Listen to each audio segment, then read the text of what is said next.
It doesn't matter. You have no... What you're arguing doesn't make any sense. No. Don't even be like that, okay? There's no difference between the two of them. Chicken salad is just really old egg salad.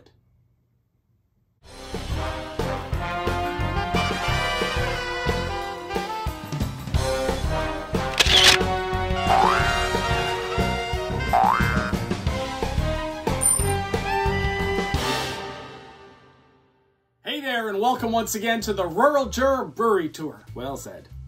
Thanks. You just going through the motions now, aren't you? I figured. I'm Jay. I'm Seth. And tonight we are going to use some powers. May the Schwartz be with you, because tonight we are celebrating the Schwartzbier. May the 4th. Oh, the Schwartz, yes. May the Schwartz be with you. That's right. A totally different franchise. Oh, not related in any way, except for the sake of merchandising. Okay. And so we're starting tonight with Forked River Brewing's Liquid Schwartz. Now, so Schwartz, that's from Spaceballs, right? Use the Schwartz. Use the Schwartz. Yeah, the Mel Brooks movie. Okay, yeah. The John Candy as the dog. I can see your Schwartz is as big as mine. That's right. Yes. Yes. Okay. I bet she gives good helmet. Yes. Yes. Okay. I'm surrounded by assholes. Yes. Comb the desert. That's right. Yes. Anyways. All of those. So, what's a Schwartz? Well, a Schwartz is just a black lager. Oh, then why didn't we call the show Black Lager? Because Schwartz sounds cool. It does. Schwartzbier. Yeah. And it's not Schwartz. It's Schwartz. That's right. SCHW. But the W is like a V. It's Schwartz. Schwartz. Yes. All right. Obviously, this is a black lager. It's very dark. Yes, very dark. Yes. Very thin head there. Got lots of bubbles, but they're disappearing so fast. Very quickly. Yeah. Yes. Yeah. Have you had this one before? I feel like I've had this, but it's been a long time. Okay. A very long time. So that would be like a long time ago in a beer can far away. Oh, nice. It's born again virgin alert on this one. That's right. I'm smelling lots of malt. Lots of malt, lots of dark malt. Little bread. Yep. More like pumpernickel than anything else.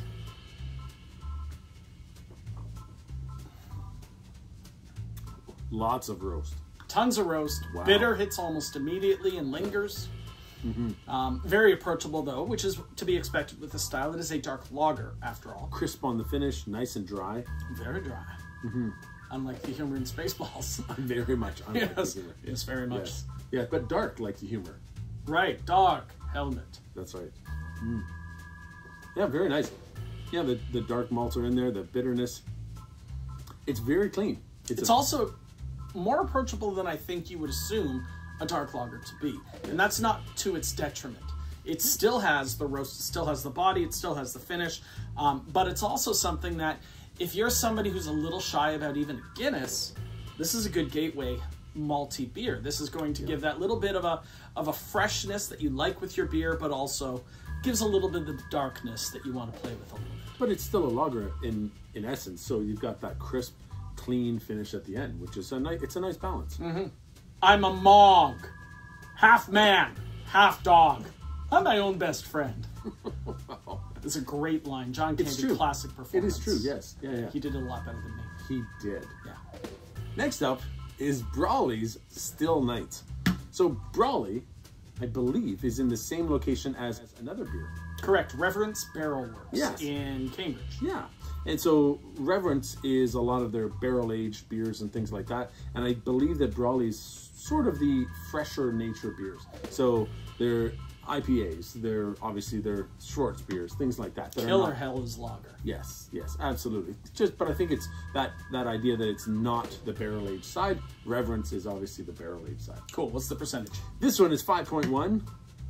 And I like that it's a still night. I won't need my Brolly. Yes, I guess that's what it is. See what I did there? It's like umbrella, but Brolly. Yeah.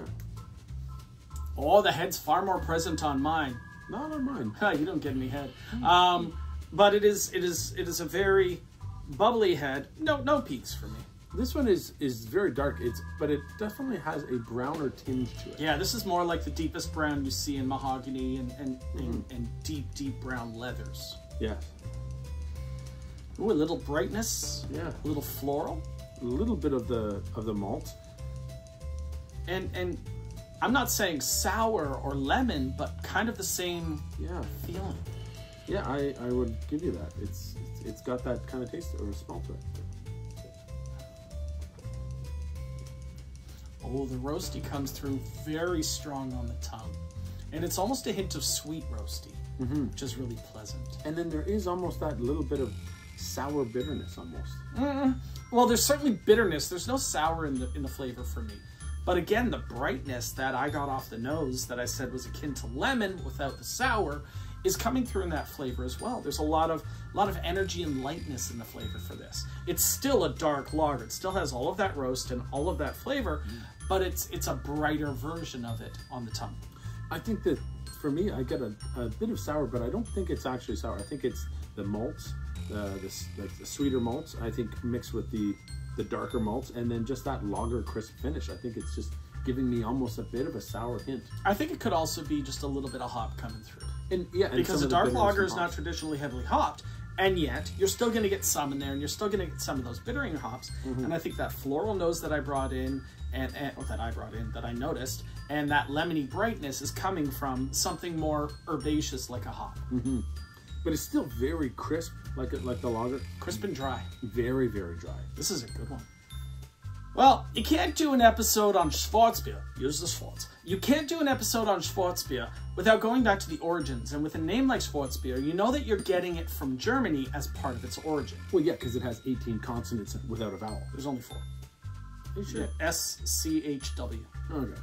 But this is the Kostritzer Schwartzbier. It's Germany's #1 black lager beer, yeah. That's what they say.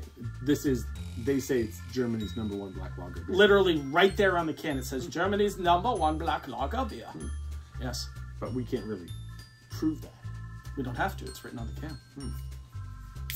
Oh, look at the pour on that one, it's perfect. Very nice, tight pour. head. Tight pour. Yeah, and tight Give me head. some credit for the work I do here.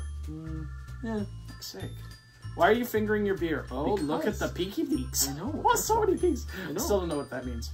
Well, it just means that it's got really good head retention. Nobody cares. Yeah, I do. This is very dark.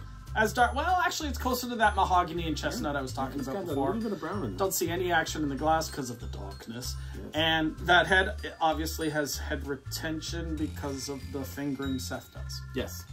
I get green apple. Yeah, there's a little green apple on there. I'm not getting much more though. No, there's not much more. Very much like a lighter malt flavor. The roast isn't as strong on this one. It's closer to a rye ale than something else that has more of the darkness to it in my perspective. Yeah, it has that rye at the beginning, but I get the bitterness in the middle of the taste. You do? Yeah, and this doesn't finish as dry as the other ones. It's just a crisp dry. You do get the bitterness in the middle of the taste. It's That's a unusual. crisp, smooth finish. It's not dry. I still get the bitter at the back of the tongue going in the roof of the mouth. And the green apple is ever so delicate in that flavor. It's there. Oh, yeah. It's just, there are so many other flavors coming across with that dry and the bitter and the smooth and the roasty and the rye that I'm getting, that the apple is just kind of sitting there. Yeah. This one is probably the most approachable of the three. Absolutely. That's an easy one to get into and an easy one to get out of. In the middle is, as you say, a hint of bitter, but it's just kind of a rising lump of bitter, and then it goes away. Lumps of bitter. It's a new band name. Lump of bitter. That's terrible. We do goth rock. Yeah, that was yogurt. Yogurt.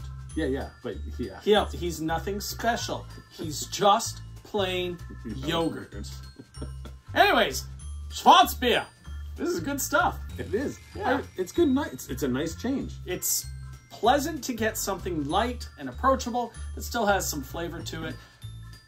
Good beer for almost all occasions. Yeah, absolutely. In the summer when it's just a little bit warm, but you still want something that has some taste, this is your beer. In the winter, when you want something warm and has some taste, drink cold This is your beer. Anyways, thanks so much for watching the Rural Juror Brewery Tour. That part was well said. Thank you. I'm Jay. I'm Seth. Check us out next time when we drink more beer and make dumb movie quote references. That's right. Check out our website. ruraljurorbrewerytour.com, loaded with all the episodes, weekly blog entries. You can buy us a beer, sponsor the Patreon. Yeah. Send us an email. Absolutely. We'll see you next time. Cheers. I still think goth rock would be better. I don't know. Gothic rock. Gothic, We could go halfway in Christian. between Batman and Rock Band. Lumps of bitter and Batman. Well, can you think of a better name of a band for Batman? I don't even know. No, Batman is on bass. The Joker's on drums. Catwoman, keys. Poison Ivy, backup vocals. Yeah. Harley's the lead singer. Harley's definitely the lead singer. Harvey Dent, manager. Robin, he's just the gaffer. Two-Face is the sound man. That's Harvey Dent. But it's after. Oh, that's his other side. Yeah, it's his other side. Nice. Yeah. Yeah. Sandman, he only sings on one tune. It's a Metallica cover.